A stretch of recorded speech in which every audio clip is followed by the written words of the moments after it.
Survivor 46 is here, and so is On Fire, the only official Survivor podcast, and we have a twist this season. The winner of Survivor 45, Dee Valladares, will be joining us every week. We're going behind the scenes of the biggest moments, the how and the why things happen, and the strategy and analysis you can only get from someone like me, a Survivor winner. Listen to On Fire, the official Survivor podcast, wherever you get your podcast. When you hear this, what do you feel? At IMAX, you'll feel transported by our unique sound system and crystal clear images. Like you're running across a desert planet or defending your city from a surprise invasion. With immersive IMAX sound and screens curved to show more, we take fans to the edge of their seats. Get tickets to Dune Part 2 now and experience it in IMAX's exclusive expanded aspect ratio.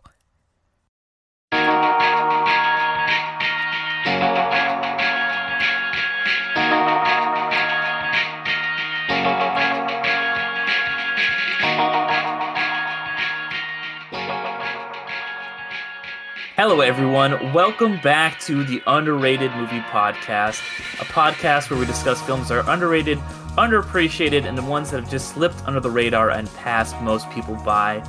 I am your host, Derek McDuff, and today we're going to be talking about the 2016 film written and directed by John Carney, Sing Street. Today, joining me, I have a prestigious guest, Alex Marcus, the director of podcasting over at The Pop Break. He does a bunch of podcast stuff over there, including a show that he's been kind enough to let me on, Bill versus the MCU. Thank you so much for coming on today, Alex. Before we get going here, what can you tell the people about you and The Pop Break? Yeah, so thanks so much for having me on. I'm very excited to be here talking about this movie that we're about to talk about. Over on The Pop Break, you might be confused that I am the host of Bill versus the MCU because, as I say at the start of every episode, I am not Bill. My co-host is Bill Bodkin, who is the editor-in-chief of PopBreak.com. PopBreak.com has been around for 15 years almost. It's a great kind of pop culture website. We've got cool interviews and reviews and podcasts and photos from all around your pop culture interests, from music to movies to TV and even some wrestling. So it's a really fun site. I'm excited to be a part of it. I've been a part of it now for almost 5 years, which is crazy to think about. And I run the podcasts over there. So we've got a ton of podcasts. I host Bill versus the MCU, as I said, which is a Marvel rewatch podcast. We started it in 2022, where we watched the first 4 phases of the MCU all in 1 year in a monthly installments. We moved on in 2023 to covering the Marvel adjacent stuff, including the Defenders saga over from Netflix and also Agents of S.H.I.E.L.D. from ABC. And now we're doing something really exciting, which is we're going through all of the Fox X-Men movies as we get ready for Deadpool 3, which we now know is being called Deadpool and Wolverine, which is very exciting. So that's the main gig that I have over there. We also have a monthly show called TV Break, where we talk about the ins and outs of the world of TV.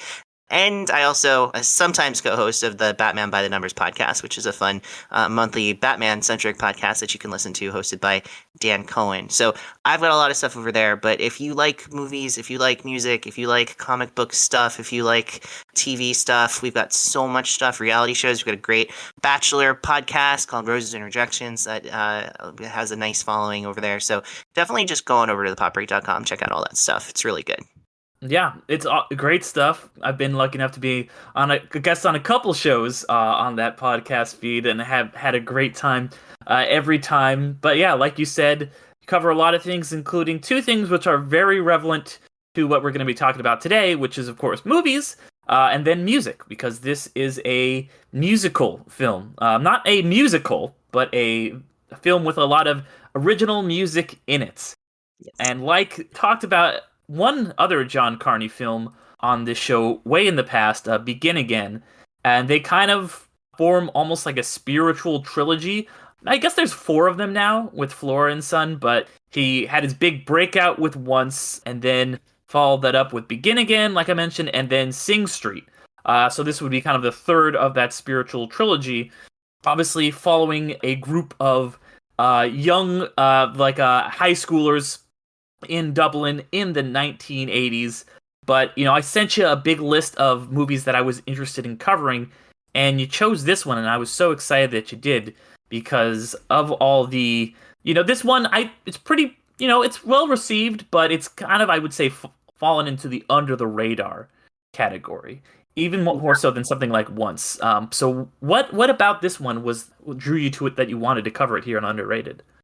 Well, so going through the list that you gave me, there were a number of movies that popped out right away where it's like, oh, that's a movie I would like to talk about. That's a good movie that I'd like to talk about. But when I got to Sing Street, I was like, oh, this is absolutely the answer. Because number one, I would love an opportunity to rewatch this movie and have an excuse to do so. So I'm very happy that you gave me that. Thank you very much. But also, I think it's such an underrated movie because it's one of the few movies that we have today, in my opinion, where you truly could recommend it to anyone. I don't think that there's a single person on the planet who, if you said, watch Sing Street, they would walk away having a bad time. Now, they might not like it as much as I did or as much as you did, but they're gonna like it at least a little bit because it has the perfect balance of heart and humor and it has this great kind of artistic quality to it in the sense of crafting music and crafting songs and like the spark of originality and creativity, but it also just captures that like discontentment of youth, but with a somewhat optimistic bent to it. There's a little bit of a fantasy wish fulfillment part of it. So I just feel like there's so many different things that people can latch onto. All of the characters that we get as main characters are really well fleshed out. Even, we have the love interest that could, in a lot of coming of age movies, be kind of one dimensional, be ciphers. And I feel like we get a really good opportunity to flesh out the love interest here and make her feel like a full, rich character on her own right. So I just think there's so much stuff here that people would love if they gave it a chance. And I just feel like not enough people in 2016 gave it a chance. Not enough people knew about it. Not enough people watched it.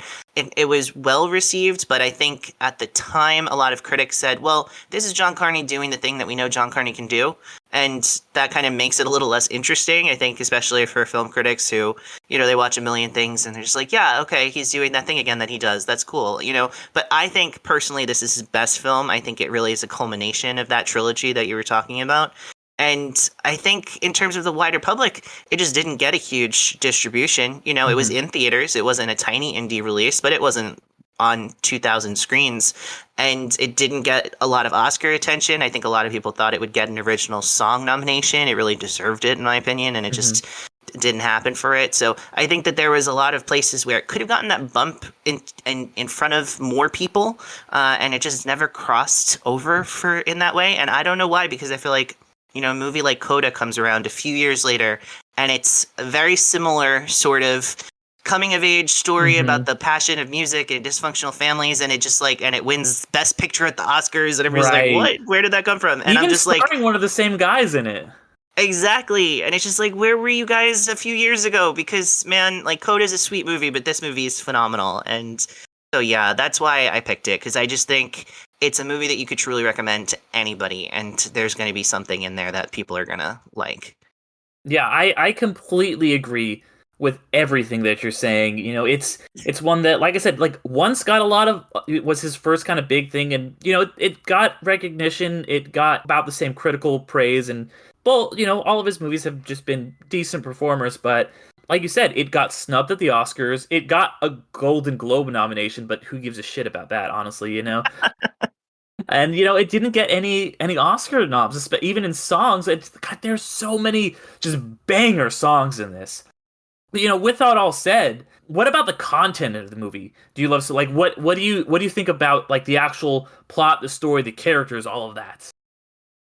So there's so many things about the story of this film that I think work really well, but I think it all goes back to the fact that this really feels like it's about a group of teenagers who are just trying to figure out their place in the world. I love that John Carney really cast teenagers in this movie. It's not a bunch of 25-year-olds playing 16. You really feel like you're watching a bunch of kids figuring out who they want to be for the first time. And I love there's this whole basically, if you haven't watched the movie and you're listening to this, the basic plot is that we get this group of kids. Our main character, he gets has to go to a new school, because his family is kind of on tough times financially. So he has to go to a new school. He doesn't know anybody there, but he meets this girl outside of the school who he wants to impress, and so he kind of invites her to be in his band's music video, even though he doesn't have a band and they're not doing a music video. And so from there, he's like, okay, well, I got to meet somebody to help me make a band, and once I put the band together, I have to figure out what music we're going to play. And he's got this older brother who is this kind of like sage source of musical wisdom for him, and from there it just kind of goes where this kid and his friends, they try on all of these different styles of music, and they take on all the personality attached to those different styles of music as they're trying to find out who they are in all of this. And it's I think that's such a common experience that we have in high school, where we're really trying to say, like, well, who do I want to be, and how can culture shape me into the person I want to be? I feel like anybody who is making a podcast or probably listening to a podcast about movies has had that experience and that relationship to culture. And so I think that this movie gets that so right, and it's so wonderful. And I also think another highlight is just watching the kids make the music, like watching that spark of creativity of the main character and his friend who writes the music for him. He writes the lyrics, them kind of figuring it out on the fly. Like there's a certain magic in that this movie captures. And I think that's really hard to do, because we've seen that in music documentaries forever, and it's always so exciting. Like there was that Beatles documentary that came out a couple years ago where you're watching them just in the room just come up with like songs that will be these like titanic pop culture phenomenons for decades to come. And they're just like in a room, and they're just like, oh, what if we do this with this? And then boom, it happens. And you're like, oh my God, magic, right? But in movies, that can oftentimes be really contrived, because they already know the end point, right? So they have to kind of like make it feel organic. They already know what the song is going to be when they're making the scene of them trying to figure out the song, right? So it can sometimes feel a little bit forced, a little bit inorganic, like I said. And here it just feels so organic. It feels so true, and you see the excitement in their faces, and you see the way they're kind of vibing with each other, and you see how it's making their friendship deeper, and their bond to the music deeper, and their bond to this project deeper. It all is like on these layers, and it's just wonderful. I love it so much. I could just keep ranting, but what do you like about this movie? Yeah, I think, yeah, all very well put. And I do think that, I love all three of the John Carpenter movies. I need to see Flora and Son. I've heard mixed things about that. I was going to try and watch it if I had time before this. I didn't have time, unfortunately. But I think you really hit on something with the whole creative process of songwriting. And that's one thing that I've loved about all three of these movies, is that, like you said, if you are someone like me, or like a writer, or like a listener of a pod, like people who are creative people, I think that creative process that exists in all of his films about these people who are songwriters and trying to make it in some way or another really will resonate with you. And it has always resonated with me in all of these films. And you brought up the whole thing about seeing them develop these songs and the process of them coming up with this. And like, he's like, what does this idea mean? What is this? His bandmates asking him, what does this mean? And that's so unlike a lot of other musical movies that you would see. And it's something, ironically, last week we talked about another very musical film, the last episode, which was Walk Hard. And one thing I talked about that movie does that kind of lampoons the thing in so many of these movies. You'll have like Bob Marley say, don't worry about a thing, and then like it just cuts to him like playing that song or whatever in the next scene. It's just like, 'cause, when they have to tell the whole life of this, those music biopics. But this, yeah, it really I have not seen that Bob Marley movie that is out right now, but I have heard that it is extremely guilty of that, like in a way that is really rough to get through.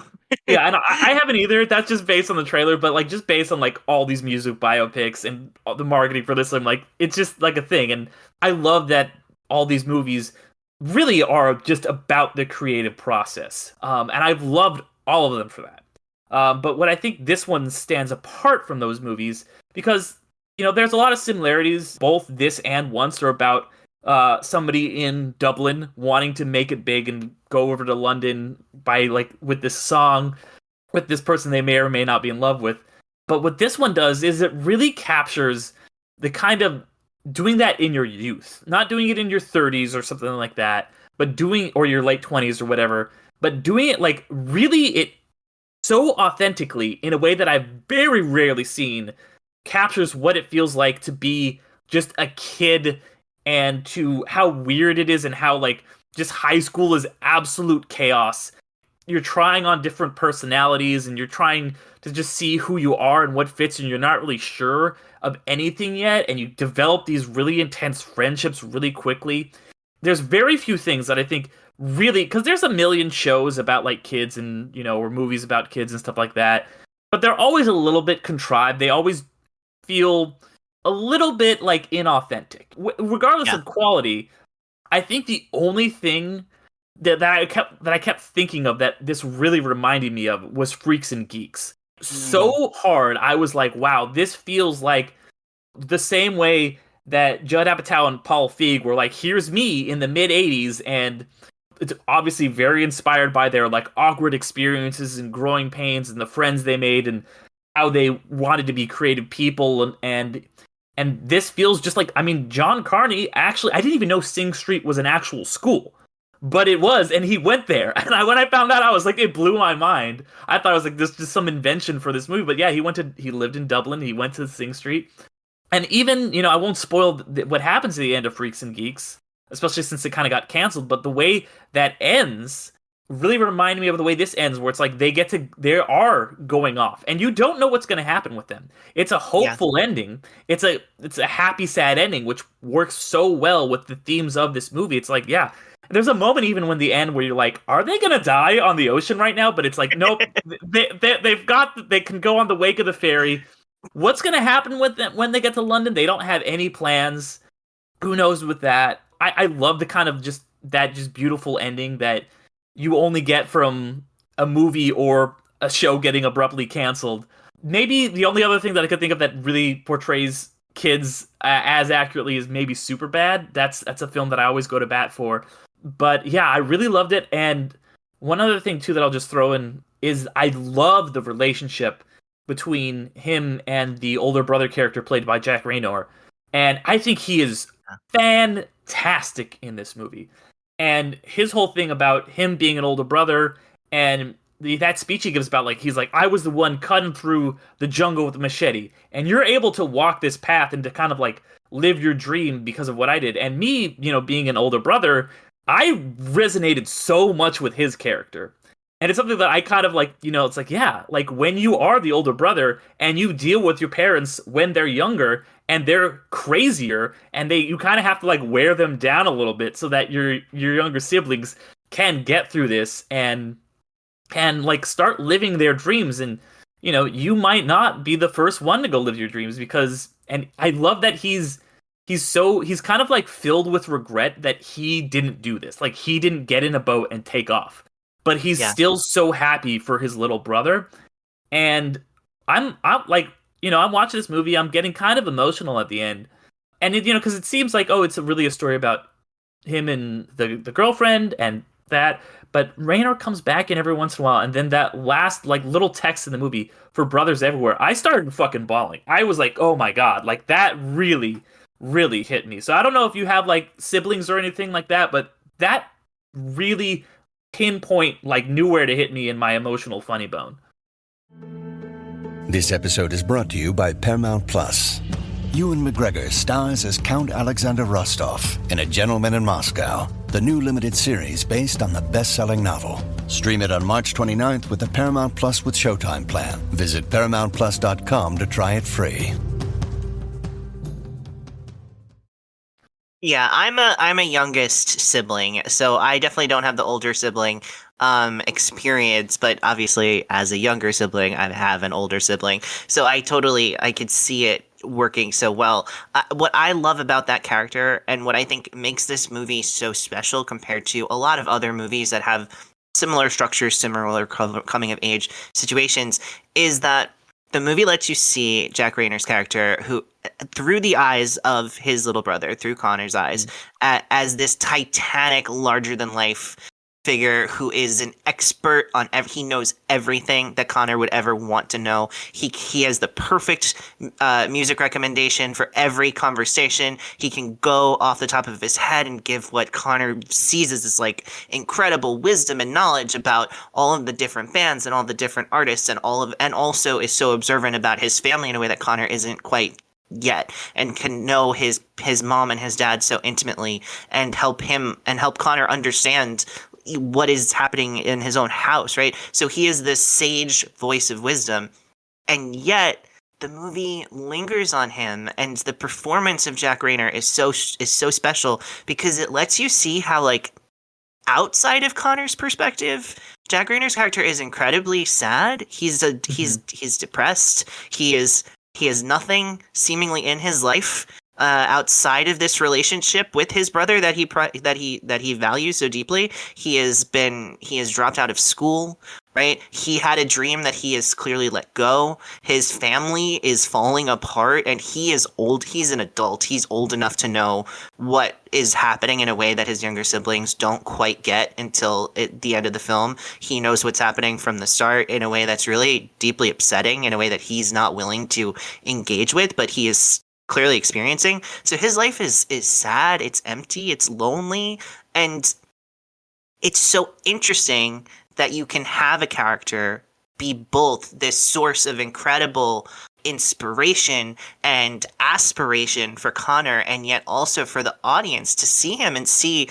how much he's struggling and how unhappy he is and how he is just putting all of that energy into his younger brother, because he's looking at his younger brother as the person who can go out and do the thing that he never could.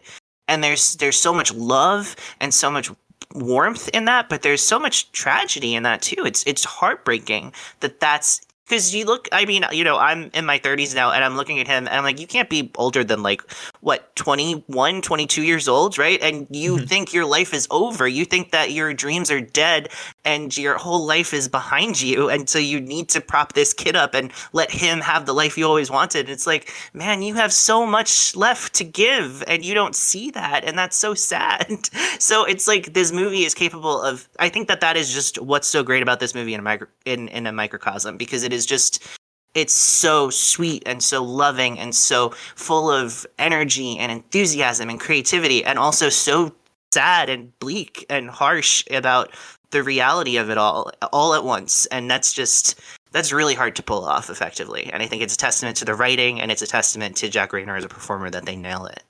Yeah, absolutely. Like, incredible performance.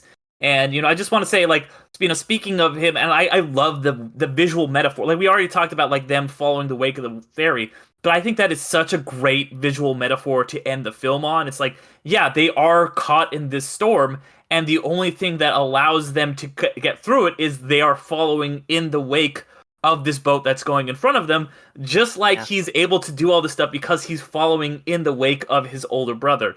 I think that's just, like, that's just such great screenwriting and just like an amazing visual metaphor. And so I love all of that. I love his whole, and you know, you brought up how it does feel very happy and sad. And if I've said it once on the show, I've said it a million times. Fucking bittersweet movies are my absolute favorite. And because that's how life is. You know, life is just a combination of sadness and joy. And, you know, like when he's at this moment when he's like finally like kissed this girl that he's had a thing for forever, and like everything seems like it's turning around, his home life is kind of falling apart at the same time, and his parents are getting a divorce, and, you know, as his band is finally hitting its stride, things are going wrong. And I just love that, like, he thinks he's like, yeah, I've got these problems, but then he looks at like his girlfriend, or he looks at his bully, and it's like, oh, like, things are always going to, like, be different. And the perspectives that it gives you, I think, on all of that are really, really smartly done. And I would totally agree that, yeah, this is Carney's best movie. His other stuff, obviously great, but this is something above any of that. Yeah, I fully agree. I mean, it's just we get so many coming of age stories, and it's just a full genre of film at this point. There's so many. Even in the year of 2016, there are several really strong coming of age stories that came out alongside this one.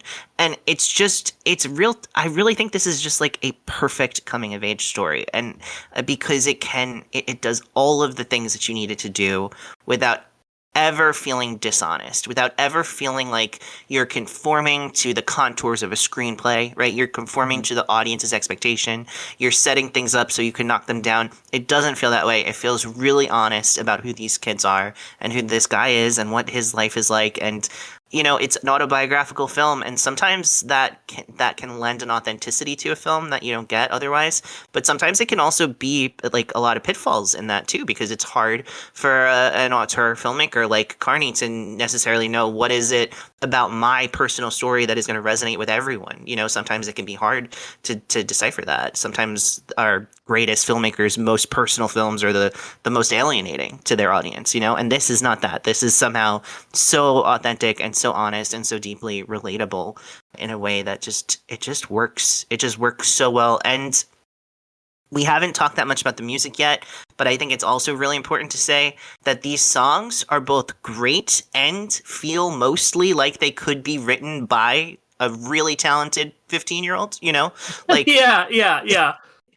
And I think that's important, right? Like it would have been very easy to make it just feel like, oh, well, this is just like professional music and he's just a wonderkind and whatever. But it's like, no, like they are simple, but there's something special about them, and they hit the emotion that they need to, but they still feel like they are the work of a kid who's trying to figure things out and trying to like respond to his influences and put together lyrics and melodies and things like that. And he's very talented, but it does still feel like the work of a kid, and I think that adds to that authenticity in a way that is really important. Yeah, totally. It's got that like youthful feel, which is like, it's crazy that like Carney did this when he was in like his either his late 30s or early 40s, because it feels so true to what a kid would go through, what a teenager would be feeling. And that's why I feel like so many of these movies, even the good ones that are focused on kids, do feel like that level of removal. Even a good one like Booksmart, it's kind of ridiculous and over the top and stuff like that. Whereas this is like, it really takes you back to how you felt at that age, and the songwriting absolutely goes along with that. The songs rip, but like, yeah, they do have that kind of like rawness where they feel like these are some of the first things that they've written. Like even Jack Reynor says like, he's like, yeah, it's a really good first draft. Like this is promising, Yeah. You mentioned the not conforming thing, which I think is a big theme in this movie, right? The whole punk rock of it all, which is something else that like I think of in Freaks and Geeks, how they were just like, fuck it, like that's why they got canceled, because they were just not willing to give into the studio demands and stuff like that. And this feels like, yeah, he is this kid who's stuck in this system. He's, getting bullied by these bullies, getting bullied by the brothers or at the school, and he's trying his best to be an individual, to stand out. He can't even have the color of his shoes he wants. But, as his brother tells him, like, rock and roll is about risks. Like, you've got to be afraid to get hurt, to fail. And that rock and roll attitude, that punk rock, just like, fuck you attitude, is throughout this movie. And I love that moment when he like kind of like takes that chance, and he's like, you see, is it Josephina? I want to like I keep calling her the girlfriend, but I want to it's Rafina. Yeah, Rafina. And how she takes that chance and, just jump, even though she can't swim, she jumps off, into the water. And then he takes the chance and, goes in for the kiss. And then he kind of ruins it afterwards. Like all kids, like she's just like, yeah, you ruined it, because it's just like, he's like so excited. He's like, what about this? And it's just, it feels so authentic and just punk rock and in your face, and just really, sometimes it works and sometimes it doesn't. And he's a kid who, had these issues, but he's never dealt with the things that she's dealt with, and he's trying to relate to her. So I think all of that is just fucking fantastic.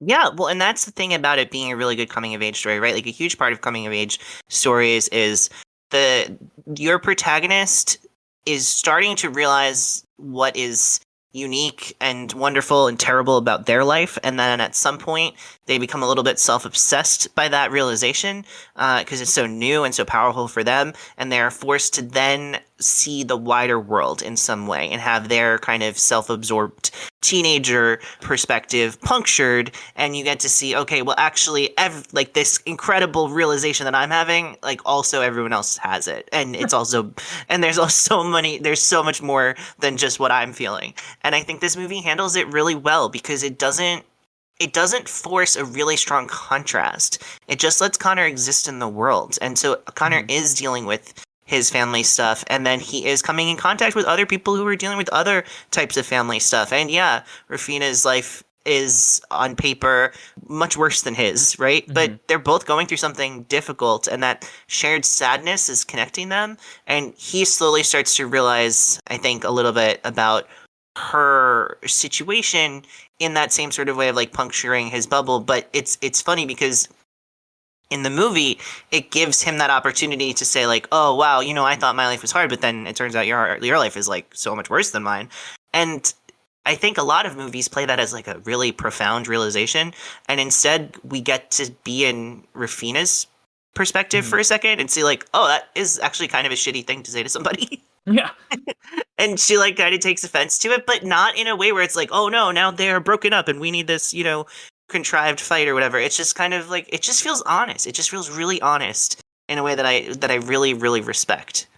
Yeah, and then, you know, on the flip side of that too, you have him encountering the songwriter, the guy who's like at the start at least the most musically talented of any of them, who knows he's like can play every instrument and stuff like that. And it seems like his, you know, home life is just kind of like boring. Like he's just like him and his mom's like, it's yeah, rabbits good. and music. That's pretty much his whole life. Yep. And his mom's like, yeah, like make some friends and stuff like there. So you get to see like all the different aspects, and I love the little bits of honesty you get with everyone. You know, I think it's this little, there's like these little blink and you'll miss the moments, but like they're all playing in the other room and she's like, okay, cool, and she just like slams the door and brings out the vibrator, and just like just the moments of honesty like that, the like little glimpses to be like, yeah, these are all characters with their own internal lives, and that's like all you really get from her, because most of the time she is just like kind of like being like, hey guys, here's a go, and here's some snacks for you, whatever, but she clearly has her own life and desires and stuff like that, and that little snippet is just to remind you that like she's not here to just like serve these guys, she has her own thing going on, and I love that. Yeah, every person feels like a person, even if you're some of the characters you're really only getting glimpses of. Like, I mean, Connor's sister, played by Kelly Thornton, character's name is Anne. You don't really get a lot from her in terms of what her deal is. She gets to respond to her brother and call him out on his bullshit a couple of times. A great line is like, don't use, I don't do words. But you know, overall, like, so there are characters that don't get fully fleshed out, but I feel like every character, there's a specificity to the way they're being presented, where it feels like you're understanding who they are in a small but meaningful way. And I think that just goes towards the fact this is a very lean film. It really just, it maximizes every minute of screen time to move forward the story, to move forward Connor's progression as a character, and to move forward this dream of going from, I'm this guy who's completely alone in a family that's imploding underneath me and I don't know where I fit in the world, to I now have the self-confidence to run away with the girl that I love on a boat, stealing my mom's money and hoping for the best in London, right? Like, that's where the movie ends, right? So that's, I think, like, every single moment is moving us closer towards that goal.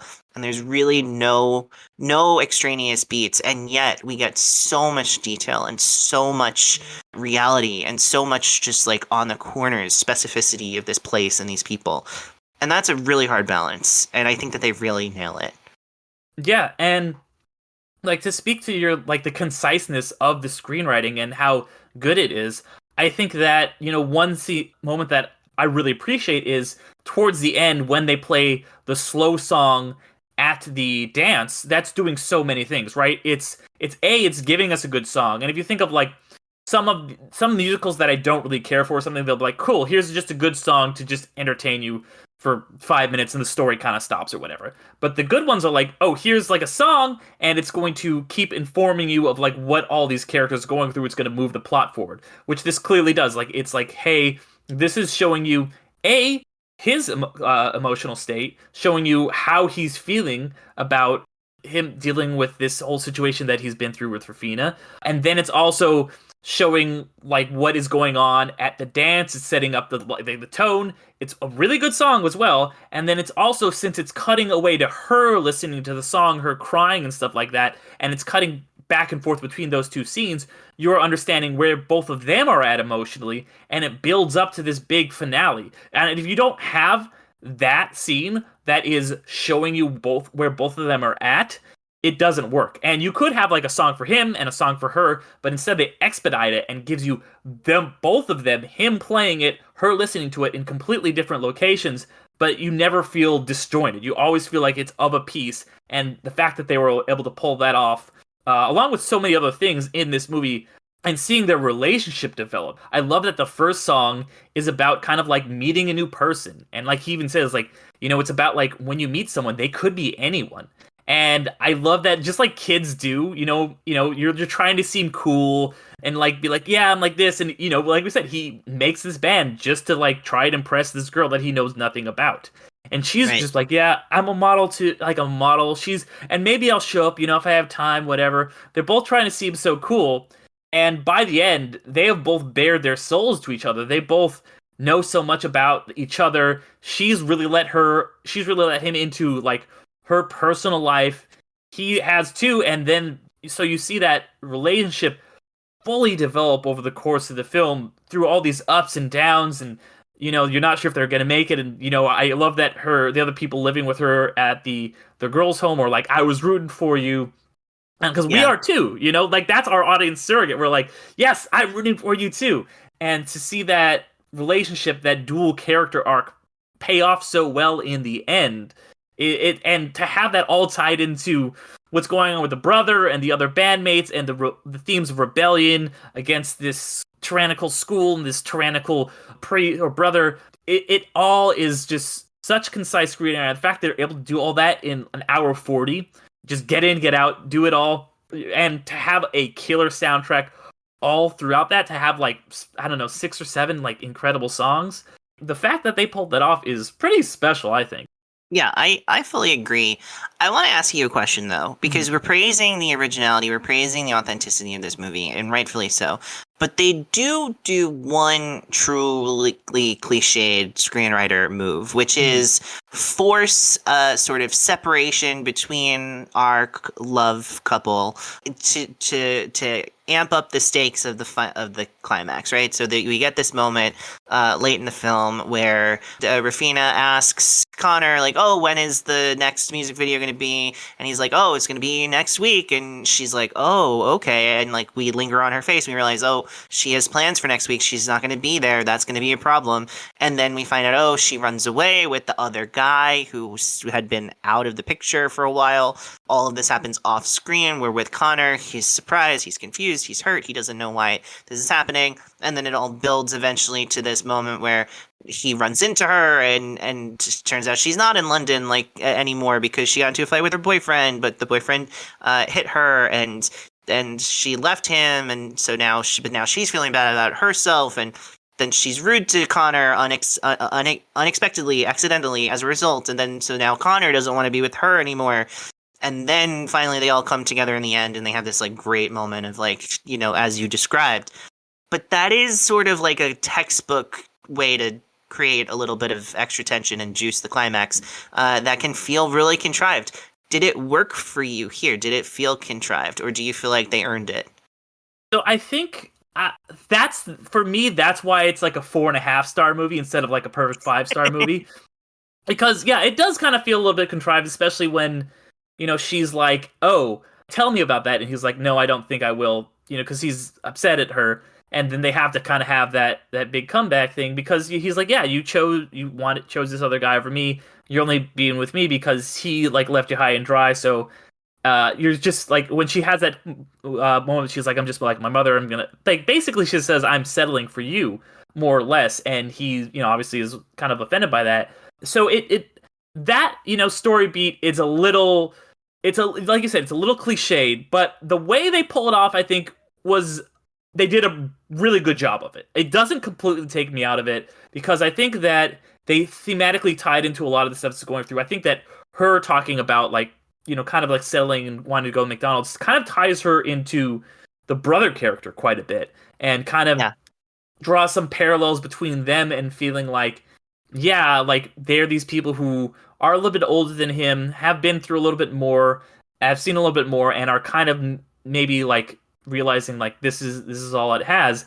But so it is a little bit contrived, but I think that they did a good job with it. I think that they do manage to, it's a little bit shaky, but they managed to land the plane. Yeah, I would agree with you. I think that they get bonus points for me because they play everything in a way that doesn't feel too melodramatic. It really, everything is in the same pitch as the rest of the film, to borrow a musical phrase, because it really is like, we don't get a big blow up fight scene between the two of them, and they're like, "You left, how could you?" Like, none of that is happening. It's just she makes an offhanded remark where she, in a way that is both unthinking and accidental, but also betrays some truth about how she's thinking about him and this experience. But it's really about how she's thinking about herself. But he's a 15-year-old boy and doesn't have the emotional intelligence to understand that wasn't meant to be directed at him, but he's just hearing it like that. And so he takes it personally. And then he just leaves politely. He doesn't get into that big fight. He doesn't, they don't reunite in like a rain-soaked, shouting match where then they kiss and declare they love each other. So they avoid a lot of cliche inside of what is ultimately a screenwriting crutch.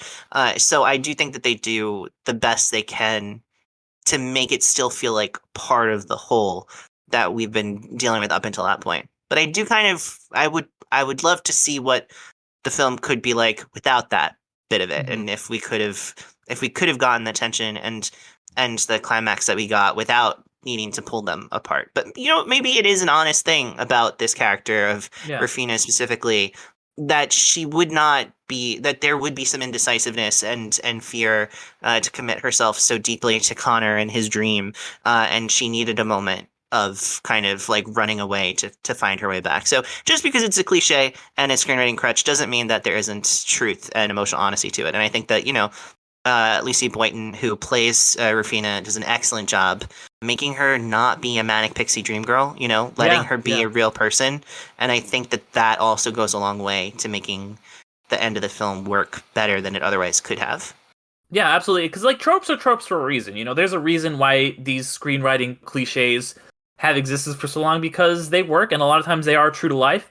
And one thing I love that this movie does with that is that it does first give you that kind of like the movie ending, the fake resolution where she like comes in at the end, and it's very over the top, where like, and then his brother shows up and he punches the priest, and like, it's the one time in the movie where it intentionally kind of breaks from the reality, because it's not like a Walter Mitty thing where he's like imagining all these things all the time. It's the only time that the movie does it, and I think it's very smartly utilized to be like, yeah, they had this fight, they had this blow up, and like, this is how you would like expect the movie to resolve. And it's not like it's like a shock that we like know, we know that this is all in his imagination, but it still does its job. Like, it's first of all just a great scene, a great song once again, but it gives you the mindset that he's in. He's probably watched a lot of movies. He expects to have this big movie ending. And when you get the actual movie ending, it feels a lot more earned, a lot better, because it's kind of juxtaposed with the kind of fake reality that he saw, where the brother shows up, where all these things happen, where she bursts in and everything. It feels a lot more true and real in that end, and I'm glad that we got to see both. Yeah, I fully agree. I think that the use of that fantasy sequence, it is deployed at exactly the right time, because I think some movies would have had every music video be a fantasy sequence, and that would have kind of robbed us of what is so sweet and earnest about what they're actually doing, right? A different kind of movie would make the first one be a fantasy sequence, so we have an understanding of what is going on in his head, and I think that would have been wrong too, because then it would have failed to live up to, like, all of the things that they actually did would fail to live up to his imagination, and that's not really the point. The point, as he says, like, my brother told me to dream big because one day, you know, it'll be big, and the point is, like, all of these experiences are building to the eventuality of hopefully being able to do it like the pros do. So we don't need to undercut that by using fantasy. I think a lot of movies, like you said, would have built to the final sequence being the fantasy sequence, where it's like, finally now we get to see what it's like. But that would have really done a disservice to what's so wonderful about that last performance, where you get to see them playing all those songs and the kids really liking the music and them growing. You see them growing on stage together over the course of that set that they're performing, and you feel like, okay, there's something here that they could actually have. There's some specialness to this, and so I feel like robbing the reality of that sequence by making it be fantasy would really undercut a lot of the culmination of the arc for all of those characters. But using it in the moment that they did allows you to set the emotional scene for what comes later without undercutting what came before. It's a very bold choice to use it the way they did, and I think that it's, as you said, it's just expertly done, expertly executed, and it really pays off. Yeah, absolutely. And I will say, of all the great songs in this movie, the song that plays in that scene, "Drive It Like You Stole It," I think is probably... I love that song. Oh my gosh, I listen to it all the time still. I still listen to it all the time. Yeah. I have a playlist for the songs of 2016 in film, because it was such a great musical year in film, and it's the year of La La Land, right? Everybody knows that. But there's so many great moments of music in film from that year in particular, and this is Drive It Like You Stole It is in that, like, ultimate, like, top 5 category. Very nice. Playlist. Very nice. Yeah, because I always, whenever I have like a film that has like a big musical influence or has like a big musical moment, I actually, so if anybody wants to check it out, I have a playlist on Spotify for this, and I was like debating which one I wanted to put on, and I've randomly been covering like a lot of very musical inspired movies, not just this month, but like the past, year or so, and so. Yeah. I was debating which one to put. I think I'm going to put Drive It Like You Stole It on the playlist for this movie. Would you say that's your favorite, or do you have, what's your favorite one? I think that's my favorite because it captures the youthful exuberance so well. It gets that sense of like, I'm going to just like the world is so simple. All I have to do is run away, which is like, no adult in the world thinks that that's the solution to anything. But when you're 16, that makes perfect sense, and so it's just like, it feels so true to that honest expression of teenage angst, while still being so aspirational and optimistic and fun. It's like, you guys don't understand me. I'm gonna get out of this town and I'm gonna succeed, and it's fun that I'm telling you this, and it just nails that so well. So that's definitely my favorite one. But there's the song that he writes for her. I'm forgetting the name of it now, but it's like the one where it's like, it's 2:00 on the edge of the morning. You know that one? And he's like, that one I think is a very beautiful love song that I do also like. That's a close second for me. Yeah, and it feels like there is a pretty good variety. Like, it's all 80s inspired stuff, but like, so there's some that are like slow songs and some that are like more reminiscent of Duran Duran, and some of them that are more punk and some of them that are more pop. So I like that you get a pretty good variety of stuff in here, honestly.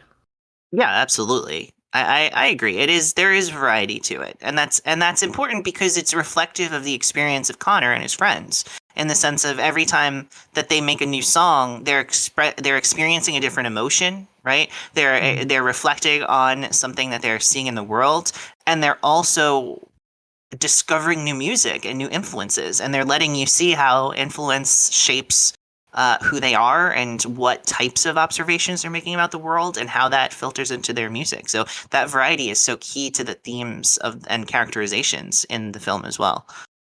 Yeah, and one thing I really like, because you talked about like all of them kind of, working together on these things. And one thing that I think this film does really well that a lot of the the music biopics, which I talked about last episode, don't do very well, is covers the real collaborative process of certain mediums, including both filmmaking and, of course, here, music. And it's like, yeah, he's writing the songs, but someone else is writing the music. And I love that they clearly get better. Like, the beginning, he's just like kind of a shitty singer, but he's really good at the end, and he learns to play the guitar at the end. But yeah, it's not just him. He brings in, like, he has all these different friends. They all learn to play instruments. Even by the end, pulling in his bully to just be the roadie. He has the manager. He has, of course, Rafina, who is kind of his like muse, his ingenue, but she also helps them with like their style and their look and the way they're going to present themselves. So I love that. It feels like something that whether it be, unless you're like writing like a novel or something like that, so much of the creative like arts is about collaboration, is about working with other people, whether about music or film or even like podcasts. Like, I'm not on here talking to myself, I'm talking to you. You need to have that collaboration in this. And I think that's another thing, that it's not just like, yeah, one day Johnny Cash woke up and just like wrote a bunch of fucking masterpieces. People work together on this shit. Yeah, absolutely. And that's so important. And I think it does kind of make the ending a little interesting, because so much of this movie is him working with Iman specifically, but the whole band in certain respect of kind of like building this catalog of songs and these music videos. And it's such a collaboration, like you described. And then what does he do at the end? He runs away with his girlfriend to London with the product of their work, and like they're just left behind. And it's like, I wonder where that goes. But it's an interesting complication to where it's like, well, this really was all his idea, and he definitely brought a lot of this out of them, but then he just was okay with leaving them behind without really giving it a second thought, which is the sort of thing that you could only forgive a 16-year-old for doing, Right. And I do love, it's almost a throwaway line, but when he says to him, he's just like, yeah, go to London, get a record deal, and bring us back, So I love like a good open-ended ending like this, not where it's just like, what the fuck just happened, not that kind of ending, but an ending where it's just like, and they went off into the sunset, and it's like, we don't know what happens with him. Go ahead. Moment. Yeah, it's the perfect moment for the film to end, because the film is so much about that youthful aspiration, that youthful exuberance, that like figuring out who you are and the excitement in that. And whatever happens after they step off that boat and walk into London, which is, I assume, how it works, right? That you just go over the sea and you just walk right into London. And you're like, I'm from Ireland. Nice to meet you. Would you like to buy my record? Like, whatever happens next, it's going to be one level removed from that feeling of anything is possible because I believe in myself and because I love what I'm doing and I feel so passionate about all of it. Like, it's all going to be a come down from that, even if then he goes back up and down, but it's you're never going to hit that moment quite the same way again. And that's why it's the perfect moment for this film to end on. Yeah, exactly. And that's why I'm glad that, there's never going to be like a sequel or a revival of this. You just, no. And that's why, like, I keep bringing it back to Freaks and Geeks, but like, if Freaks and Geeks continues, like if you continue with the story of like Linda Cardinelli's character and like what happened after her ending, I think it's less interesting, right? It's more interesting of just like she just went off into the world. Even, one of my favorite books, Winesburg, Ohio, ends with like it's in a similar way. If anybody's ever read that book, it's one of my favorites.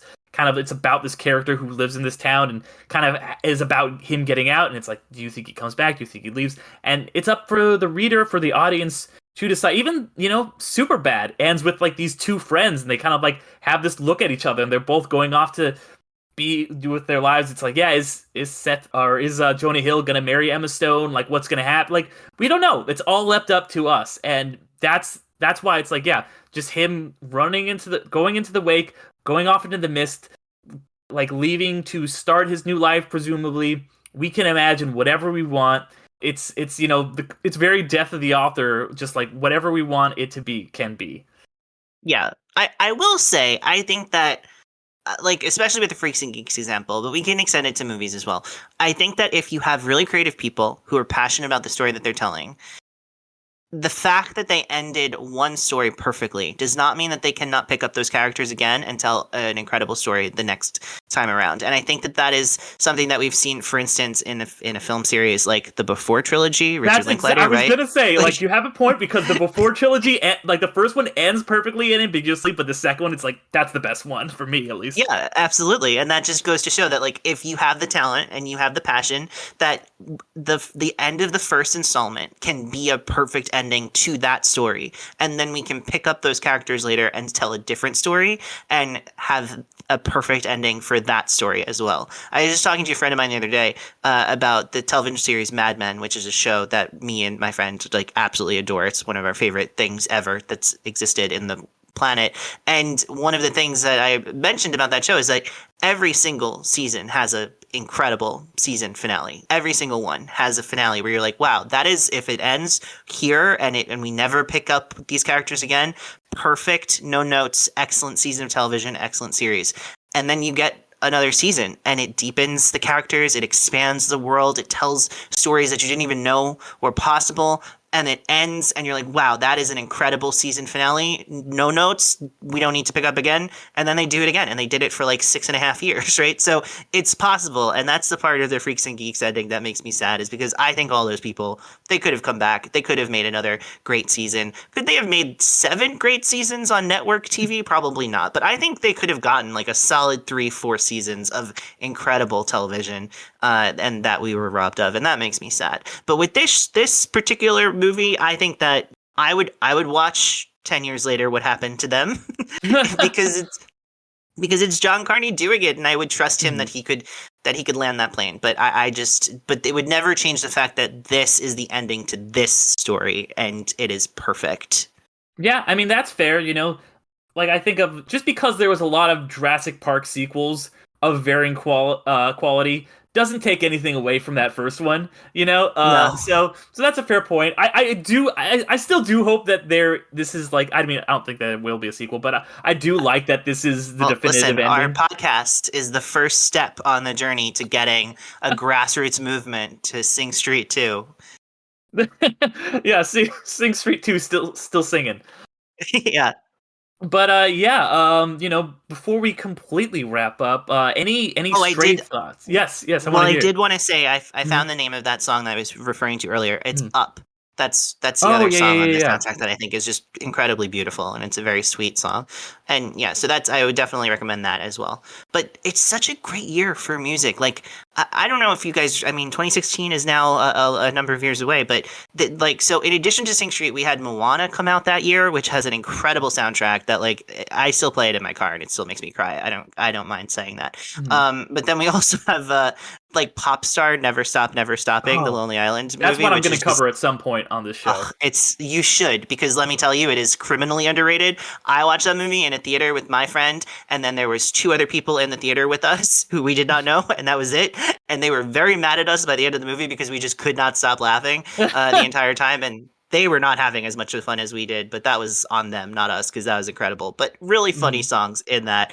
And like, even like American Honey is a wonderful film that is not a musical, but has like an incredible musical sequence. If anybody has seen American Honey, if you haven't, I strongly recommend. But there's this incredible musical sequence set to "We Found Love in a Hopeless Place" by Rihanna. That's just like, I'll never forget. So there's so much like that. Even speaking of Jurassic Park, I don't know if you've ever seen the movie Swiss Army Man, which is now a much more resonant film now that we have Everything Everywhere All at Once. But I was a big Swiss Army Man fan, and that has this incredible sequence where like Daniel Radcliffe and Paul Dano are basically like humming the score to Jurassic Park and in this triumphant way. It's just completely insane. And that is still my ringtone because I loved that moment in that movie so much. So lots of really good musical moments in this year. But I mean, Sing Street is just like the crowning achievement. It's La La Land is great. It's a wonderful movie. I'm glad that it got a lot of accolades. I'm glad that it was like old-fashioned movie musical like energy with young, cool movie stars. Like, it's something that Hollywood needed. But in my opinion, far and away the best musical movie of 2016 is Sing Street, and that alone makes it deserve a spot in your podcast of underrated films. Yeah, absolutely. And just while you're talking, I just quickly checked what the nominees were that year for Best Original Song. And I guess, it's kind of like this year how people are complaining about Margot Robbie not getting nominated. I'm like, who do you kick off? Because that was a tough cat. Like, those are some.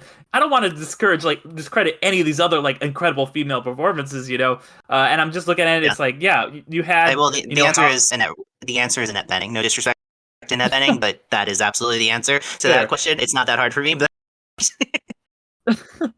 I take your I actually point. didn't see the one she's in. I love Annette Bening, so I still probably need to see it. No one loves Annette Bening more than I do, but that was not an Oscar nominated worthy film performance. Fair Jodie enough. Foster in that movie deserved that nomination. She's excellent in it. Part of why she's excellent is because Annette Bening is like going way too big and broad, and Jodie Foster manages to actually make it feel like a coherent person and relationship. So, but that's not what we're here to talk about today.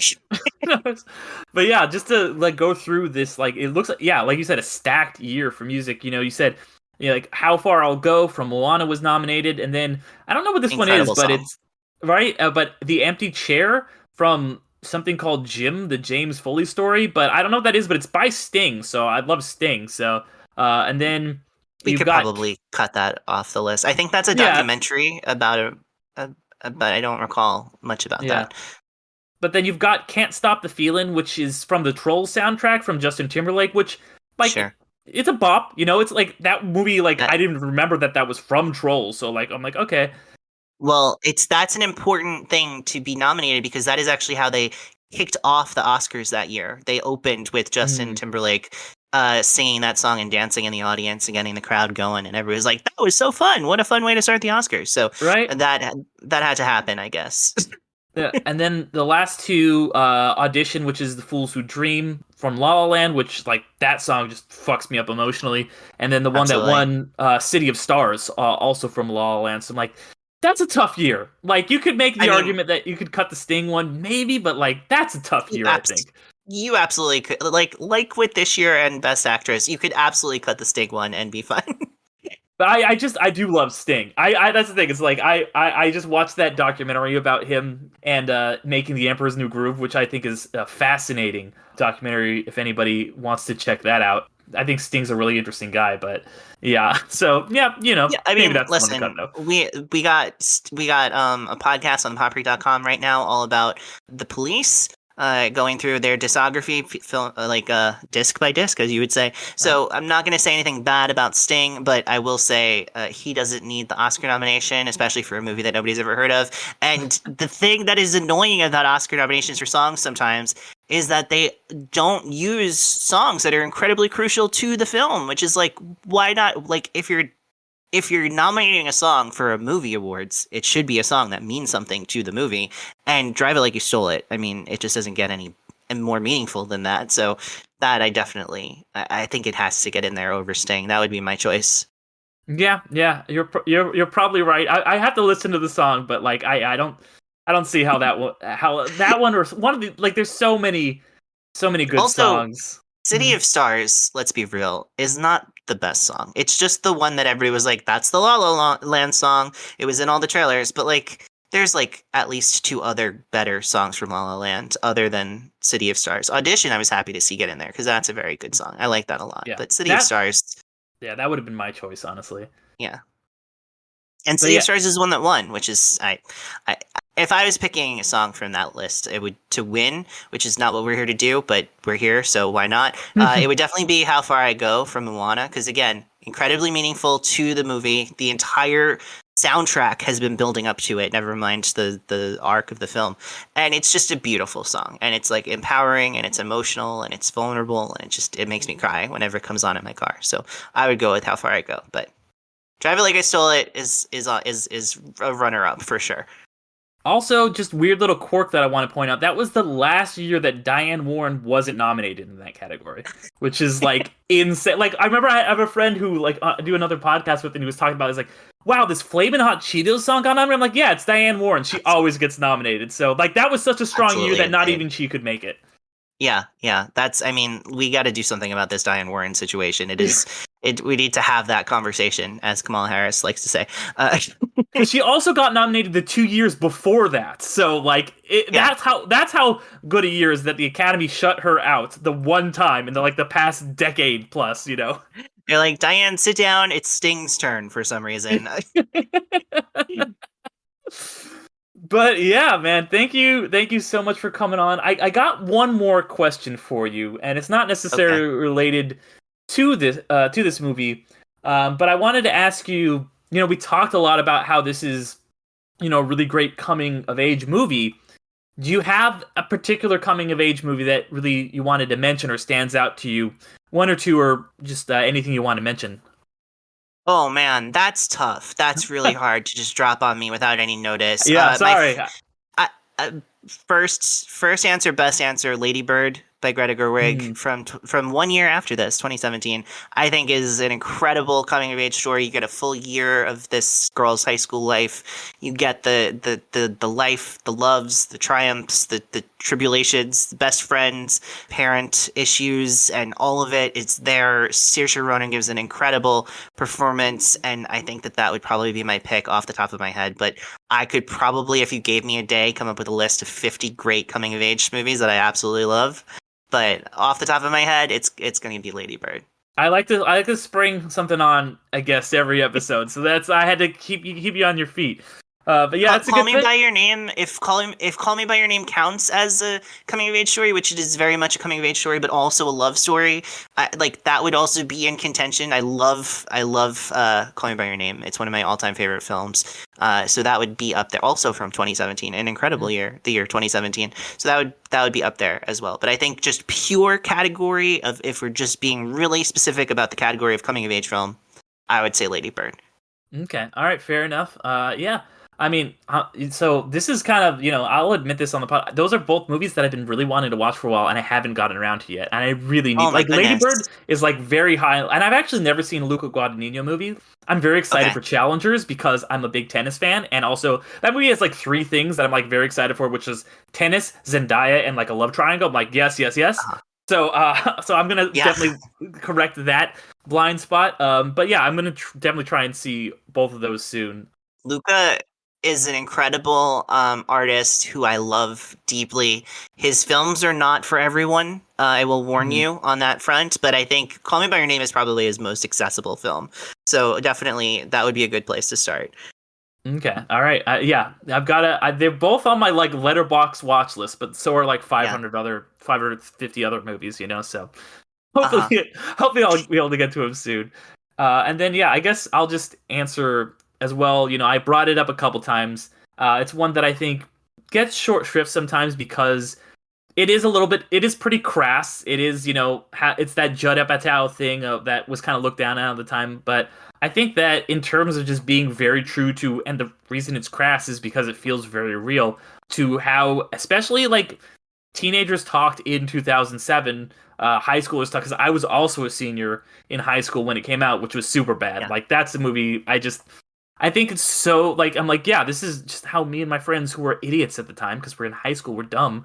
That's how we talked, that's how we acted. And some of the situations with the cops and stuff might be a little exaggerated, but the characters, especially the high schoolers, never feel unreal. They always feel wow, you just filmed my life, Yeah, Superbad also came out when I was a senior in high school, so that was a very important film for me and my friends. It was very much oh wow, they're making movies about us now. Look at that, it's the kid from Arrested Development. How exciting, So I definitely feel you on that one. That would definitely be in the list for sure. As would another film from 2016 called The Edge of 17. Which is a great Haley Seinfeld film from 2016 that I think would be a good film to talk about on your podcast, because it is definitely underrated and it is really, really excellent. Yeah, that honestly, I might have to add that to the potential episodes list, because that was really, really great. I remember seeing it in theaters and then walking out and texting my friend who loves coming of age stories and literally not even getting to my car, being I have to text you immediately to tell you that you will love this movie if you see it. And he did see it and he did love it, but almost no one else saw it, and that sucked. Yeah, that's perfect. And then before we completely end, there's one more thing I would just realize too while we were talking about coming of age movies and Superbad, and how like it makes sense that that's so tied. It feels like Freaks and Geeks because Seth Rogen wrote it on the set of Freaks and Geeks while he was supposed to be doing homework, but he was just writing Superbad instead. So I just gotta throw that little connective piece of tissue in too. But yeah, man, this was a ton of fun. Thank you so much for coming on and talking about this one with me. Yeah, where can people find you and find your podcasts? Yeah, so you can follow me on Letterboxd at Media Thinkings, where I have a list of my favorite films from 2016. I have a list of my favorite films of John Carney, and I have a list of many other things because I love lists. So you can follow me over there for that. You can follow me on Blue Sky at Alex Marcus. As I said, go to thepopbreak.com, click on the podcast tab. You can see all the podcasts that we're doing. Lots of really great stuff. Like I said, reality TV, regular TV, movies, music, wrestling, you name it. We got some coverage of it. So definitely go on, check that out. But in particular, Bill versus the MCU podcast that is very special to me, and we are doing X-Men. Last month we did the original 2000s era X-Men franchise trilogy. That's X-Men or X2, and then X-Men The Last Stand. And that was a fun one to record because we were like, wow, it was so great to get to rewatch these movies. Oh, and then we just had a meltdown at the end of it to talk about the third one. So that was fun. Next month we're going to be doing the First Class trilogy, and yes, there is a fourth one, but we have a special episode planned for the fourth one. So next month it's just going to be First Class, Days of Future Past, and Apocalypse, and it's really a blast to go through all of these movies because we've spent so much time in the Marvel universe where things are so carefully constructed, and there's really a lot of thought about like how can we bring the comic book world into cinema in a way that is accessible to audiences, and Fox, well, they just had a very different process in terms of how they treated their material, and it's really fun to dive into that. Yeah, no, that's super interesting. I cannot wait to listen to those episodes because, like, as you said, Fox was just gonna like do it whatever, like don't worry about continuity. Did you see the last one? Cool. You'll probably get what's going on with this one. Like, whatever, So, good stuff. And yeah, definitely everyone go and check that out. After you're done checking that out, if you guys want to check out the other show that I do, I kind of brought it up for a second earlier. Check out the Midnight Film Society. It comes out on the opposite Monday that this one comes out. So, where me and my friend Damien talk about more recent released movies or kind of more current things like the Oscars or whatever might be going on. So check that out. Follow us everywhere at Underrated Film Podcast. So, Instagram, Facebook, all the places. If you're not already following the show, we would love you to do that. And if you can, rate us 5 stars. That helps the show so much. We also have the Patreon, where I do 2 bonus podcasts, Infinity Stones and Dragon Bones, which you've been so kind enough to have been on in the past, is moving over there now, as well as my sports film show, Underdogs, and this month we'll have covered a boxing film. I don't know yet, because I'm in the past here recording this, but you will know, because it'll already be out. And then, I just also wanted to mention, sometimes I like to read a review, if somebody leaves like a nice review for Underrated. This one's from a couple months back, but I felt like might as well read it because I was really touched by it. Somebody wrote, T-Cray808 wrote, the title, must listen for any cinema fans, such a great podcast. You can tell that the hosts are so knowledgeable and passionate about the film. Derek is a fantastic and great host. So when I read that, it really meant quite a bit to me. When you guys do write reviews, when you do rate the show, I do see it. It means a ton to me. And when you write something as kind as that, it really means a lot. So I just wanted to make sure that, the love you're giving me, I'm putting back out to you guys. So yeah, with that, one more time, Alex, I want to say thank you so much for coming on. And I would love to have you back sometime. This was a great one. I'll catch you later, man. Yeah, thank you so much. As I said, this has been an absolute pleasure. I will be back here anytime you ask. All right, excellent. All right, see you guys all later.